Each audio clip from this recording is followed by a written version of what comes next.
جمال الوجود بذكر الإله، وتصفو الحياة بنور هدى. قال النبي صلی اللہ علیہ وسلم، حافظ محمد عدنان صاحب میں آپ سے مخاطب ہوں کہ آمنہ بی بی دختر میاں محمد زبیر کھوکھر صاحب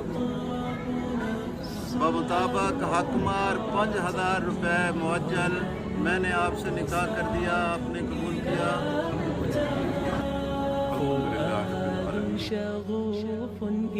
اللهم ألف بينهما كما ألفت بين سيدنا محمد أحب لقاء يظل يجيء إلى ربوة قرار ويسمو وذا مرتبى، فلا لهو يثنيه عن سيره، ولا جمع مال تغشى هواه.